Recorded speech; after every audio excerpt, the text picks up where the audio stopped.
Hello, good morning. Today our guest is Dr. Sebastine Akahomen. Hello, Sebastian. How are you doing? I'm okay. Good to I'm see you, Martin. yes, I am Lipton and I'm from Jamaica, and it's great to have you as a guest on the show. So, Professor, I am interested in the Benin Empire. Where are you from? Are you from Benin? Yes, really, I'm from Benin. Edo Okay. State precisely. You don't have the Benin I discussed actually of pre-colonial era. You have Benin City, it's the capital of Edo State, Nigeria. All right. But before we talk about your paper exploring the foreign policy of Benin and their neighbors, tell us a little about Benin. I can't get you. No, I said before we discuss your paper exploring the Yeah, foreign relations of Benin and their neighbors, tell us a little about Benin. okay. Our scope of study talk about pre-colonial Benin. Yes. Pre-colonial Benin. As of today, the Benin Empire, we have about 7 local government. I don't know what you call maybe county or province.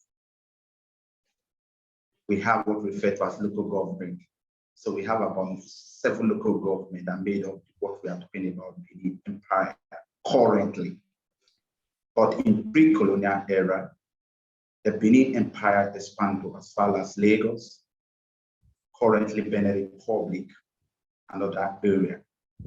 But for a better understanding of the correct issue, we've narrowly restricted to the 7 local governments, which comprise of Oredo, Ovia North, East, Ovia North and East, Umude, Iboba, Oha. Those are currently the 7 local governments we have in Benin Empire as of today. The Benin Empire, even currently, they have what referred to as King, the Oba of Benin. The Oba, as many people want to believe, they think that it's autocratic, but in real sense of it, the Oba is not in any way autocratic, because the Oba govern with other chiefs.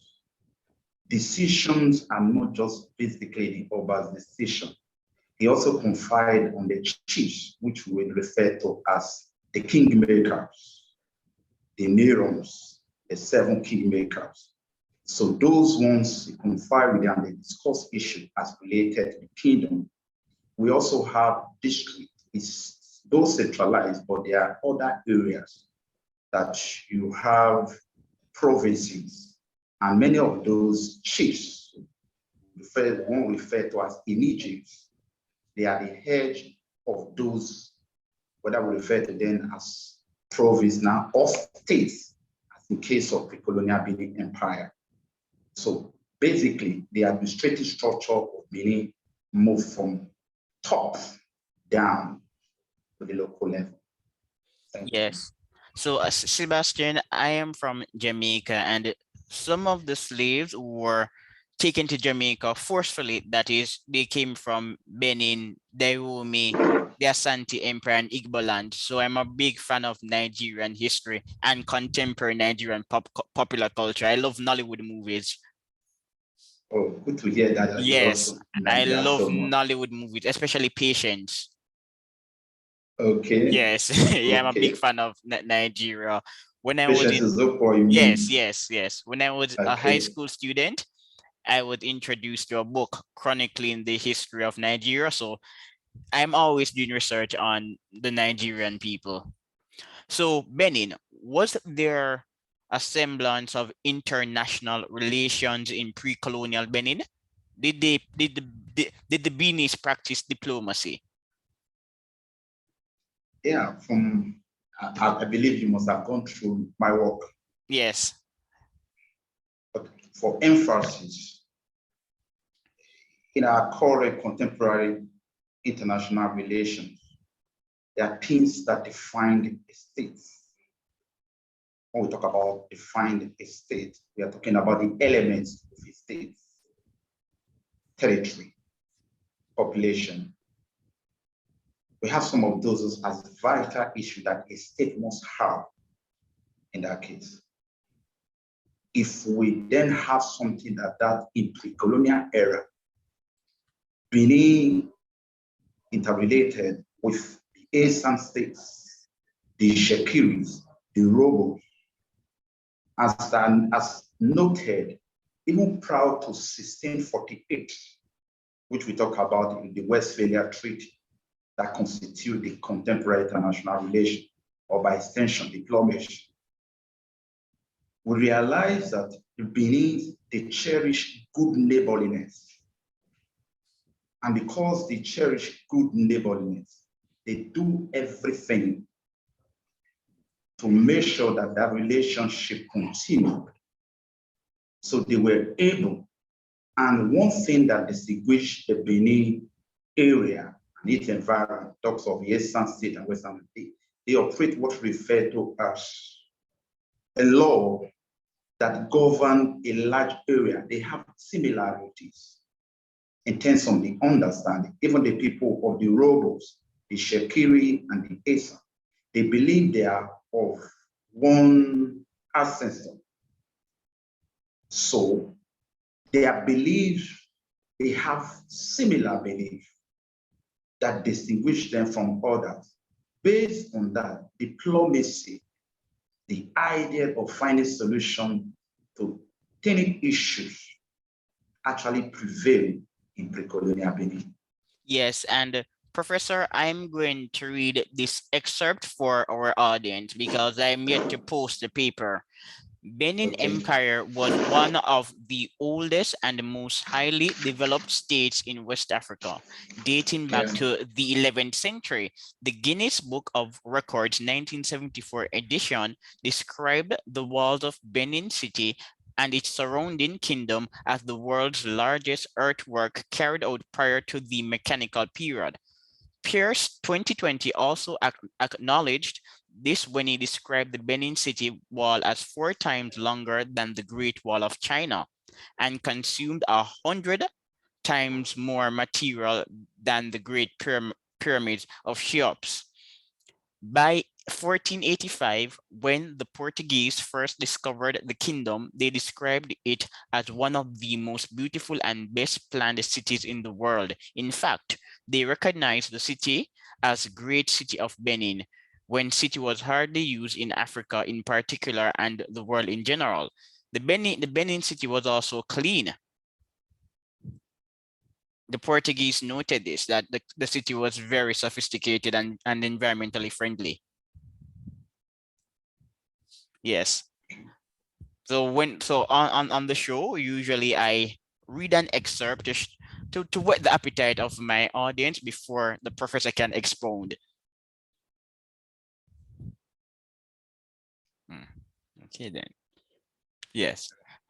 So Professor Sebastian, so we're talking about diplomacy in the Benin Empire, and you note that the Benis, they practice diplomacy. How was this diplomacy practice? Did they, so for example, in the Ibadan Empire, sometimes to avert warfare, kings would provide tributes to other regions. How did the Benis practice diplomacy? Okay. In my paper, you go to page 56. Yeah. I don't know if you have it there. Yeah, I'm on page 56. Okay, page 56. In pre-colonial Benin Empire, we have what referred to as Ohen Okun. Repeat that, please. They are Ohen Okun, Ogoto. All right, I get it. Can you get? Yeah, I get it now. I get it now. Ohen Okun. They are people that were tutored in art of oratory, which means, you know, one thing that is certain about a diplomat, he must be a person that is highly skilled. Prior to 1648, the Ohen Okun were trained in this art in terms of discourse with the external states.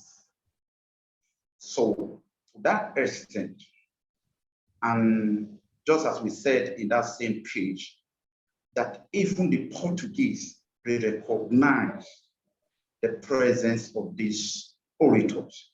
in Benin Kingdom.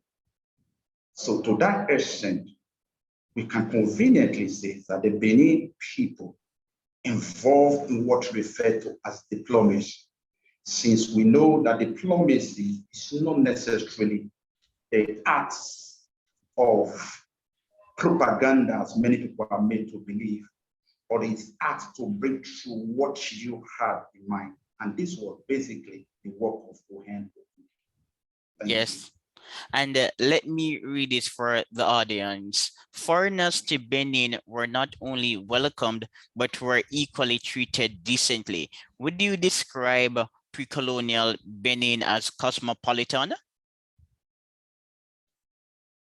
Well, to a very large extent, it was, because you have other cities, like when we talk about the security, most especially the capital, which was Idiba of the Shekiri Kingdom. The Benin, one that's distinguished as a cosmopolitan city, we have what we refer to as the Siloko River.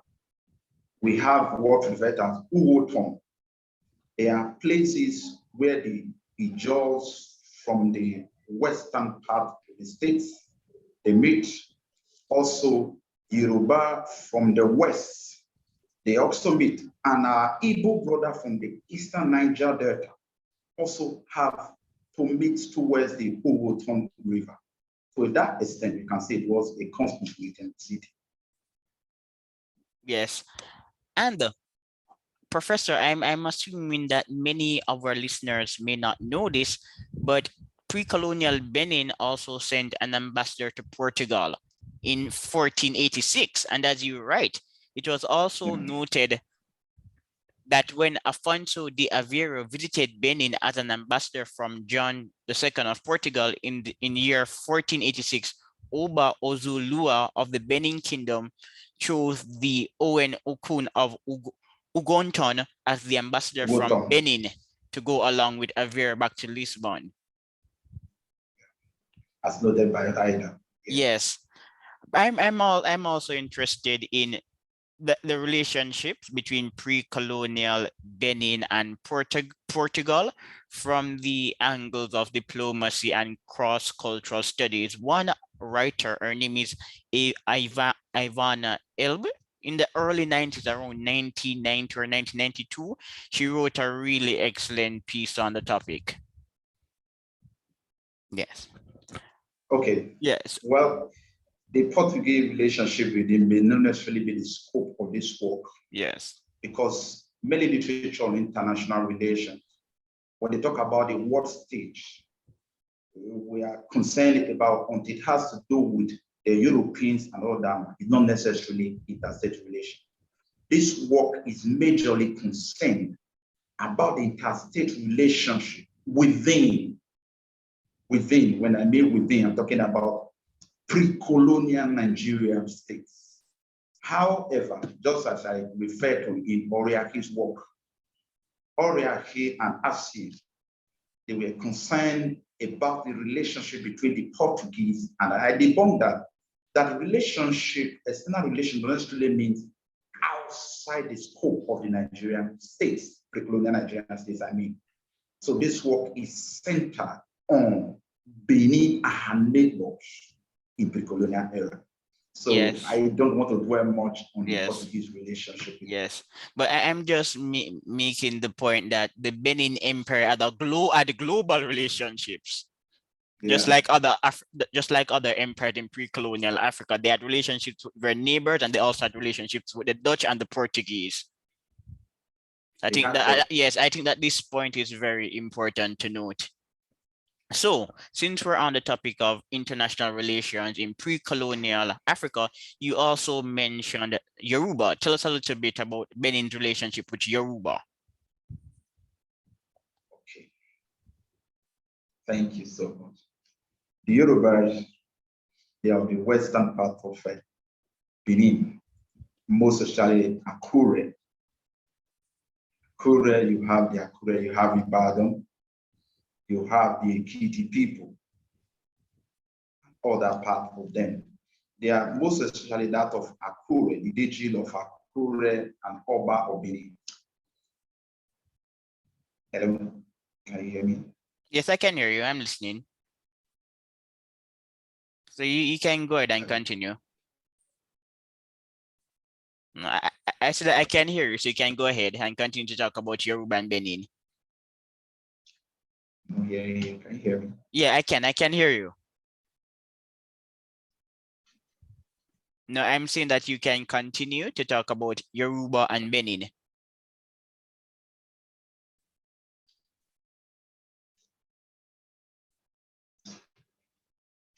Yeah.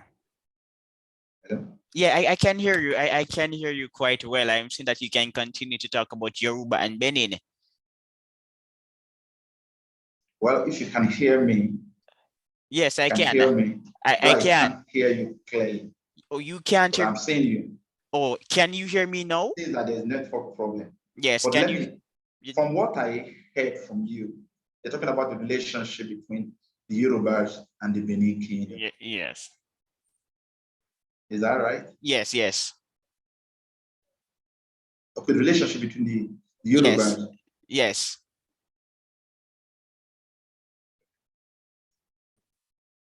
Yeah, I can hear you quite well. Can you hear me now?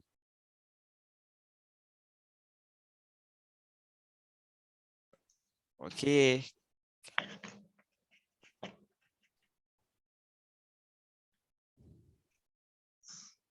All right. So, Sebastian, can you hear me?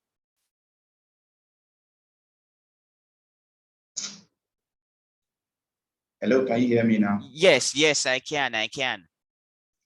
So faint here. Yeah, so you can just continue to talk about Yoruba and Benin. Just continue with the conversation. Continue to talk about Yoruba and Benin. The Yoruba Benin. Yes. I was talking about the Dejil of Akure. Yes, continue. The trade, it was most especially the relationship was basically economic relation. Economic relation was based on trade. And it was noted that by the 16th century, the Benin people and the Yoruba people, especially the Ekiti people and Akure people, they had what we refer to as a very cordial relation, most especially as it resulted that most Obas of Benin, they ascribe their ancestral destiny to the Yoruba. If you can hear me, yes, the trade was in a good format, made them wonderful neighbors. yes, I can hear you quite well. I'm hearing you quite well. You're quite audible. So just But I can't hear you. I'm only seeing your mouth moving. okay, then I don't know what's up. I'm going to turn up the mic a bit.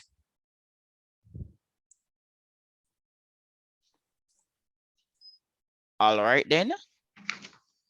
So can you hear me now?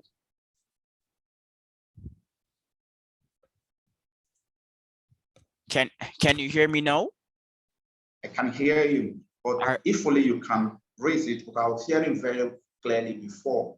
All right. Hello? So yes, can you hear me now? Yes, can Great, hear you. great, great, great. Good, that's excellent. I don't know what was the problem because I can hear you quite well. So moving on. Benin, would you describe a pre-colonial Benin as a centralized state? Yes, but I hope you can hear me. Pre-colonial Benin was a centralized state, centralized and in a sense that is unlike most what we refer to as the classless states of the eastern part of Nigeria, where the administrative functions revolve around family units. That was not the case in pre-colonial Benin Kingdom. They had what we refer to as Oba, as a central head of the empire, just as I noted, I talked about before, with other cabinet members, that is 7 kingmakers, and it trickled down to the unit level which refers to as Neighbours. Neighbours in their various dukedom, not necessarily kingdom now. And those ones, they are the Oba's representative in their various dukedom. And administratively, bureaucratic setting also, in the organograph, you have the Oba as the executive head of the state or the empire we're talking about in this case now. Can you hear me? Yeah, I can. Yes. So to that extent, we can say Benin was actually indeed a centralized state. And when we talk about, people tend to think that the pre-colonial Benin kingdom, that the Oba was the fusion of executive, legislative, and judicial purpose. Not necessarily. There are other people that function that way. But nevertheless, they intermingle somehow. But the role of the judiciary is specifically, I didn't mention in this place, talking about Okota, what we refer to as maybe a native doctor or what they call it, but not necessarily. Those where they consult them as oracle to interpret what the gods are saying at every given time. So those people were, to that extent, the administrative structure in terms of the organ, we had what referred to as executive, the legislator, the Inironoba, that the 7 kingmaker, they serve as member the legislative arm, with the Oba of Benin. So to that extent, it was indeed what we refer to as a part of that decision. Thank you. Yes. So Sebastian, was pre-colonial Benin democratic? Because yes, because based on what I've read and what you have been saying, the Oba was not necessarily a dictator. Yeah, democratic, just like many African kingdoms, where the power of the king is seen as the all in all. But to a very large extent, they were democratic because many of their decisions are not taken exclusively by the Oba of any king. There's need for the man to call these chiefs and even liaise with the other king, the Neighbours, the one we refer to as king in various kingdoms, before a decision, mostly a decision that is of the interest of the people, they must be consulted before such decision is taken. Although we can also say he had some power that are given to him because the Oba he has what we refer to as sacred birth, and the people acknowledge that. Thank you. Yes, Oba. There's this African scholar, I can't remember his name, and I'm yet to read this paper, but he has a paper on the Oyo Empire, and he refers to it as a constitutional monarchy. He's from South Africa. You may be familiar with him, but I don't remember his name. I think it's Ijioguju, something to that effect, from South Africa. So, okay. Yes. Can you hear me? Yeah, I can. I'm hearing you quite well, Sebastian. Now. I can hear clearly now. Yes. Sebastian, I have been hearing you quite well. That's why when you speak, I just say continue. Yeah. Yeah, just continue because I can hear you quite well. It's not a problem on my end. And I was saying earlier that there's an African scholar and he describes the Oyo Empire as a constitutional monarchy. His name is Ijiogo. He's from South Africa. Now, on the issue of the Inigi, the dukedoms, did the Inigis play a role in the financial structure of Benin? You in your piece, you know that they collected taxes. Yes, indeed. The Inigi, just as I said before, is like a contemporary. I don't know if you know much about Nigerian history in terms of royalty for state, local government, states, federal government. They also played such roles. There are some, it's more of really true federalism in pre-colonial Benin Kingdom. But however, the dukedom, because many of the kings sent to these various communities, they are one way or the other actually related to the Oba of Benin Kingdom, related by blood. So they work hand in hand in terms of collecting tax that are from these various districts. So that helped in the administrative functioning of the kingdom. So the reality, they contributed to the development of the kingdom. And what was the medium of exchange in pre-colonial Benin? Well, just as we have in pre-colonial Africa, majorly what actually dominated it was trade by barter, where you exchange goods for another. But however, the later part of pre-colonial Nigerian society, they also use what introduction of the cowries. But majorly trade by barter was the dominant medium of trade in pre-colonial Benin. Yes, you say this on page 57. Essentially, international trade in pre-colonial Benin was done majorly through trade by barter, although cowries were used as a medium of exchange, but comparatively barter was mostly used. Yeah. And interestingly, in your paper, you also explore the judicial system in pre-colonial Benin. Comment on it for us, please. Just expound. What was justice like in pre-colonial Benin? Okay, just as also noted in the paper, first of all, the function of the judiciary is performed by various heads, naturally just for the heads of various families to ensure peace and tranquility in their homes. But nonetheless, in a case where you have a serious crime as in the case of the ASAN, which is part of the scope of these studies, they have things that are taken to the difference between the any J's and all no J's in the ASAN. They sound almost the same, they perform the same function, but one thing that distinguishes all that because there is a dialectical variance of the ASANs and the Benins. But all the same, they perform the same function, like the idiom that in terms of the head of the community, where family unit cannot take care of issues that are coming up.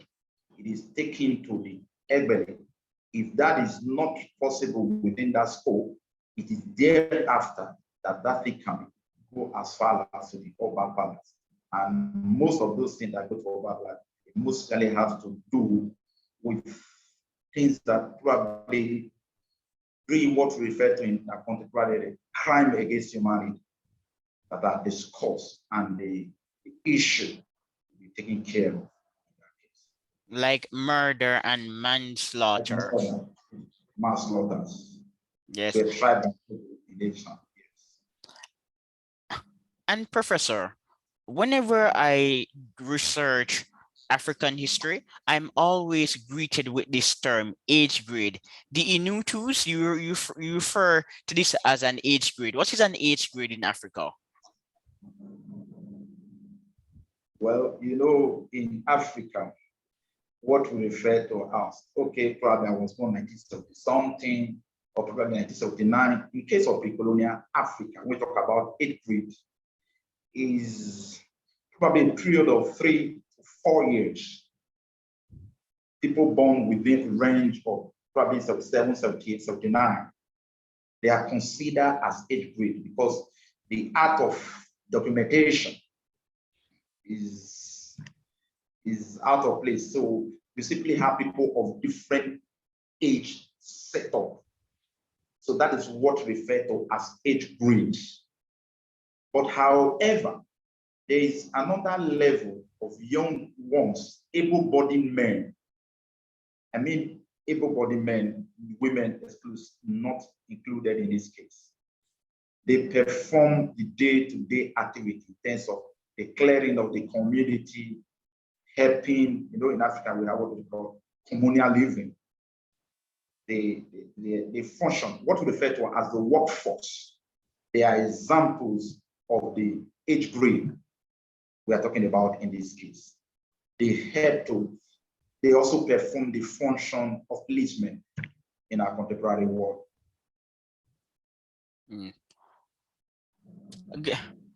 Sebastian, in African societies, young men, did they play any particular role in maintaining the peace, or was this largely the preserve of older men?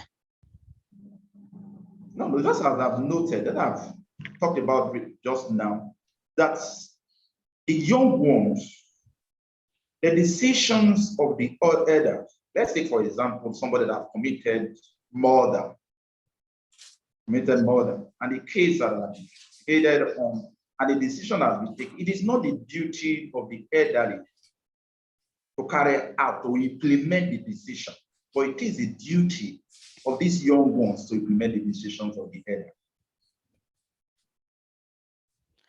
And the whole, yeah, I can. Okay.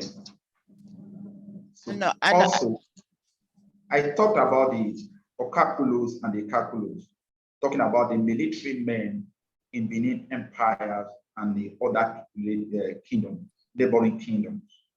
The Nuko, they are actually the military strength of the empire, and many of these neighboring states we are talking about. They play the role of contemporary military men, which is out of defense. And within, they also police the empire. So they have a lot, they played a lot role in pre-colonial time. And were these titles hereditary? So how did one become an elder? Did he work for it, or did he inherit the title? No, you don't. You don't inherit the title. What's it? An elder, first of all, we'll talk about Ojemberi, which I noted in one of the pages, is the oldest person in a particular clan now, or a community. The oldest person. One may ask, how do they know the oldest person, since they don't even know when a particular person was born? But in all, they knew, because they acknowledged when this was born, followed by this and that. The oldest person in that community is the Odion Egbele, assisted by the first, second, third person. Those are Egbele. So it is not hereditary. It is basically on the person that is the oldest, followed by the other.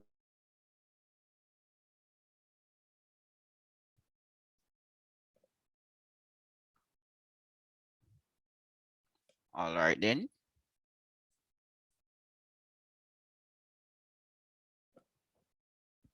Okay.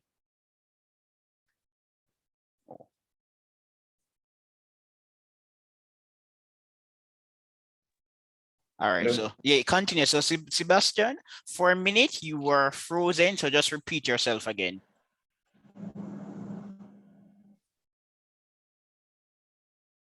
Hello. Yeah, I said for a minute you were frozen, so just repeat what you said earlier. Okay. We're talking about the role of the who are the Egbelis and the Odions. I said one, the oldest person in the community is the Ojembele, followed by all other ones that are probably of the same age grade. They are referred to as Idiom. So it is not hereditary, rather it is out of the most senior person that we refer to in that group. All right. And Sebastian, so in your article on page 58, there's something that's quite interesting. You are talking about intelligence in the pre-colonial empire of Benin and political treaties. So shed some more light on this topic. What was the nature of treaties in pre-colonial Benin and the coalition? Okay, coalition. Thank you. First of all, when we talk about treaty, it's basically an arrangement in this case between, and I gave a typical example of Agba of Uromi Kingdom. Uromi is not necessarily part of the Benin Empire. It's part of the eastern states in pre-colonial period. So what the king, the Agba of Uromi did was to ensure that all other states in the eastern, like Ubiaja, Ekpoma, Igweben, and Wokoji, were hired as part of a coalition against pre-colonial Benin Empire during that invasion. So what I'm trying to establish in that case, that contemporarily we have the NATO and they have a coalition of other nations that form that bloc. So to a very large extent, that also played out in pre-colonial Nigerian states, and typically of Benin and the neighboring states. Yes, and you note the political and military doggedness demonstrated by King Agba could be likened to contemporary forces of NATO strategic military alliances, which today constitutes a major bloc in international political system. Yeah. Yes, I like the analogies. Thank you. Yes. But what's quite striking about your paper, Sebastian, is that you argue that during the pre-colonial era, despite some violent movements, on average, foreign policy was not aggressive. And this serves as a counterpoint to the typical Eurocentric view that foreign policy is often aggressive and based on realpolitik.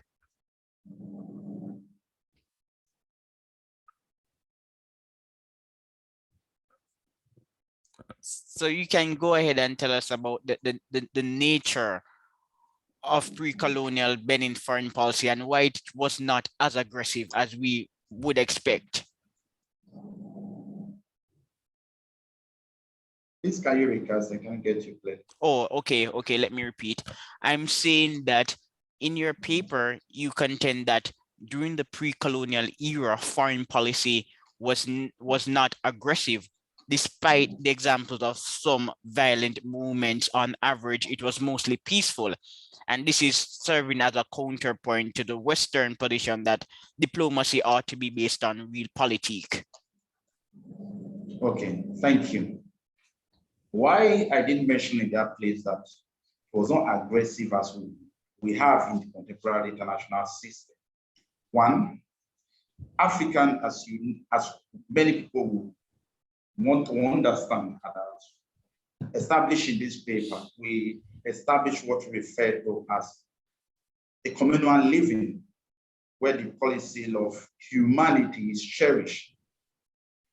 And many, unlike contemporary interstate relations, that national interests supersede every other, even if it has to take something to harm others, it doesn't really count in contemporary international politics.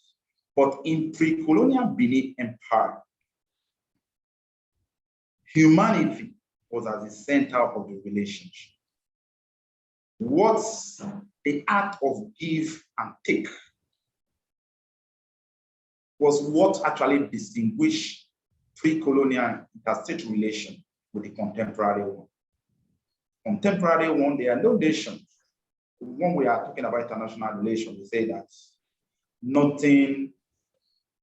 there's no permanent friend, there's no permanent enemy, but we have permanent interests. And that's what is the underlying factor of state relations in the contemporary world. But that was not the essence of pre-colonial Nigerian state, talking about in this case, the Benin and Neighbours. So in that case, humanity was the center of it, and the relationship was established on mutual understanding and a long-term relationship, not necessarily considering the national interest per se, but a long relationship was the most important thing for African. Yes, and it was primarily driven by trade. Yes, So but primarily driven by food. yeah, so this would have fostered a demand for more peaceful interactions to tolerate long distance trade. And luckily but before we move on to trade, Sebastian, I have this question.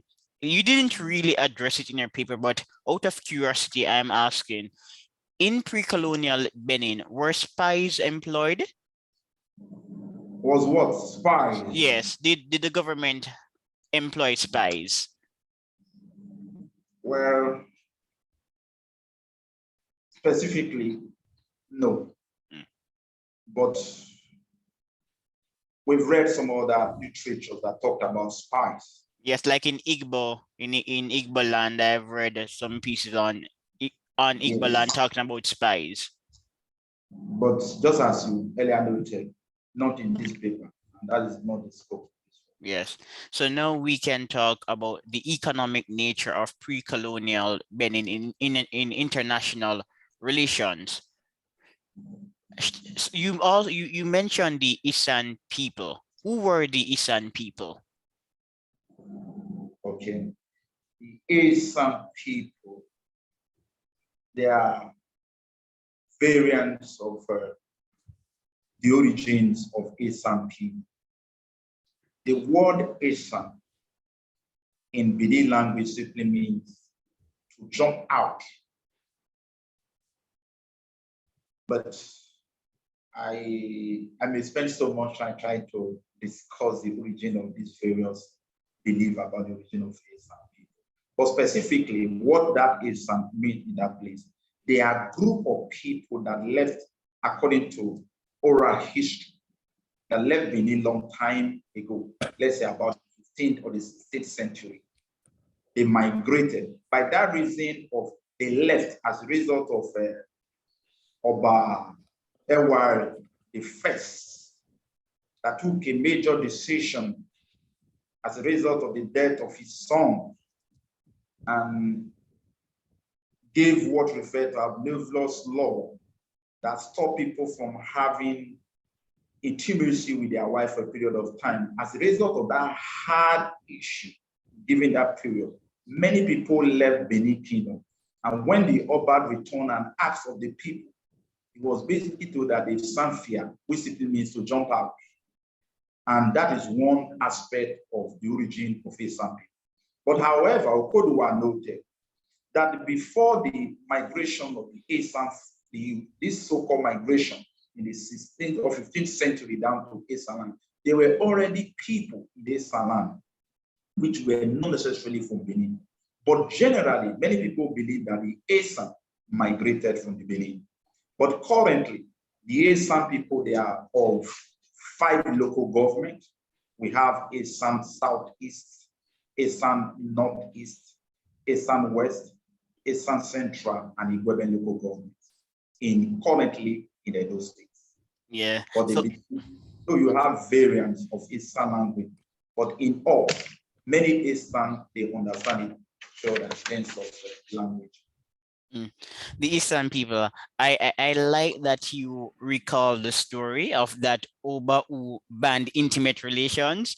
I'm getting to read a paper on the topic. I'm yet to complete it, but I'm familiar with one of the many papers on the topic.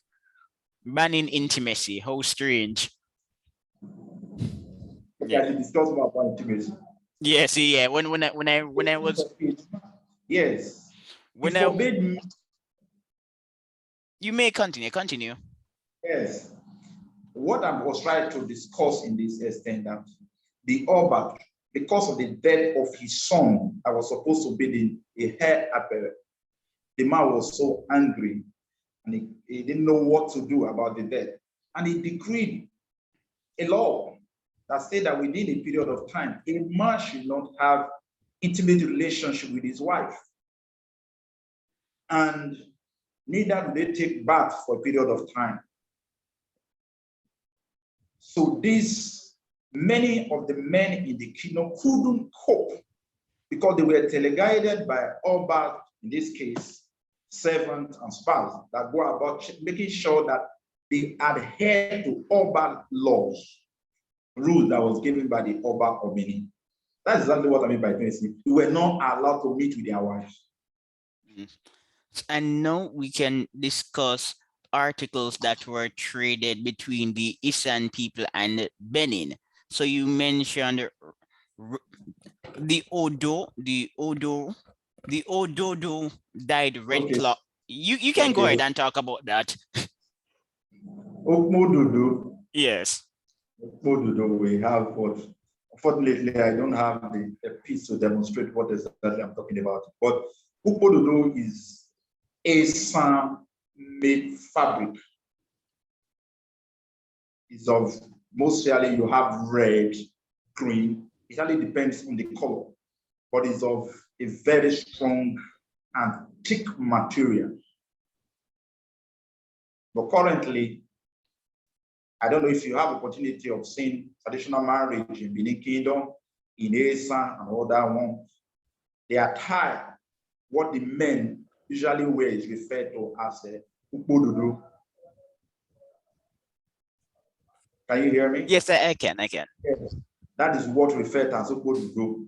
It was produced in Asa land and it was supplied dyed clothes in presently in Benin Kingdom. You have many of them as their royal, the princess and all that one. They wear what referred to as ukbododo, red clothes. Ododo means red in that case. So they are mostly of red color. These were the clothes that were traded between Asia and the Benin Kingdom. But when the Portuguese also came to Benin, they actually derived interest in some of those fabric materials. So it became a major source of income to the Benin through the Portuguese.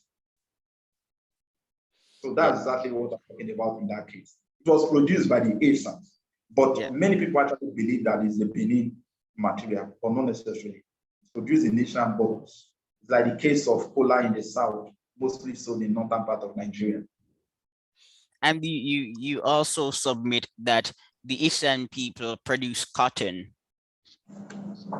They're the booming cotton industry. Cotton industries. Yes. But Sebastian, what I also find compelling in your paper is that this is not really the essence of the article, but you commented on guilds and apprenticeships.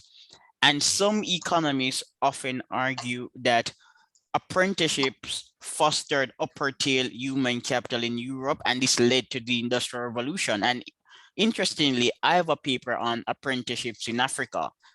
And in your paper, you also discuss the blacksmiths.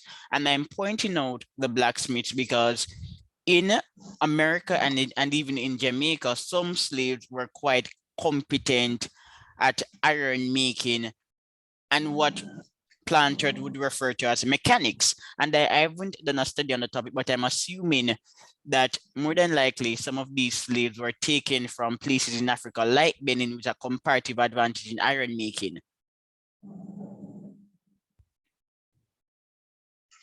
Hello? Yes, I can hear you. I was distracted because my office Okay. somehow somebody Yes. needed. All right. Please, can you?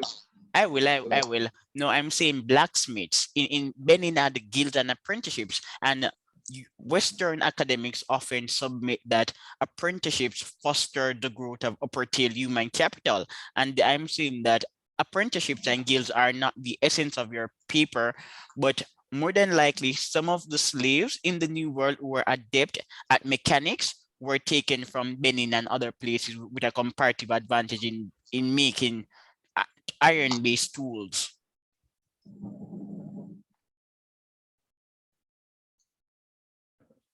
Okay, just Yeah, as you said, that on the scope of this work, yeah, I mentioned it 60. If we have what referred, there's a major city or a street in Benin referred to as Igun Street. Igun Street. yes, Igun Street, that is the place where you have the ivory or different castes in Benin Kingdom. They you have family that are named after that particular street, the Gun. That is their area of specialty. They produce many of those craft things they have, and they were taken to Oba. But during the Portuguese, the era of the Portuguese to the Benin, many of those things were traded with the Portuguese. But unfortunately, by 1897, during the invasion of the Benin Kingdom by the British, many of those things were taken out of Benin and sold to foreign lands. So currently, many of them have been repatriated, but that is not necessarily the issue in this case. So that is actually why many of those people taken, because they've learned the art. When they were taken outside their domain, in order for that they continue with that same thing in outside Africa, South Asia, South America, and other parts of the world. And you said you are currently in Jamaica. Yes. Yeah, why are you laughing? No. I just laugh because it's possible many of our people were taken to that part of the world as well. Yes. So we could be kinsmen. Yes, we are. Yes, yes. that's why I invited you. So going forward, I plan to get more people to talk about the Benin Empire and the Ashanti Empire, but especially Benin. I really like the Benins. Yes, so this is I did a series of interviews on the rise of Europe, and I want to do some interviews on centralized states in Africa. Okay. So, Sebastian, tell us a little about yourself. What is your area of specialization? Pre-colonial Africa international relations. Okay. And what are you working on at the moment? Well, I just wrote a work majorly on this. I developed it into a work of all sorts, and I hope to continue. Currently, I just got my master's degree. I'm working on my PhD. I hope to expand on this same work. I'm going to talk about the historical interrogation of interstate relations between colonial Africa, using Benin, but not necessarily restricted to Shekiri, Ijos, and Itesa, but dwell more on the western currently western part of Nigeria. I don't know. You know, I've been reading your papers, and I assume that you were already a PhD. Yeah, that's so. But do you teach? Yeah, I teach. Okay, I assume that you were already a professor. That's why in the email I said Dr. Sebastian. No, I've not got my PhD yet. Okay, but before I go, are you familiar with Femi Agdebulu? Femi? Yeah, Agdebulu. He writes perfume. Yes, I met him once at, I think, Redeemer University. Yes, I know he writes extensively on the pre-colonial relations of West Africa, Femi. But apparently he's in the States today, he's in America. Okay, he's based in America. Yeah, now. I think that he migrated to America, but he's one of the young pioneers in the topic. But Sebastian, I work here. Yes, but Sebastian, I really like your paper, and I'm hoping that when you get your PhD, you will write a book or books, and you'll just send me the e-copies of your books so I can read them. Yes, that's been a pleasure speaking to you, Sebastian, and I'm going to get you again in the future. So the next time when we speak, there will be no internet issues. Because even to start the conversation, I had some issues, but I have enjoyed our conversation. Bye. Thank you so much. Yes. Thank you.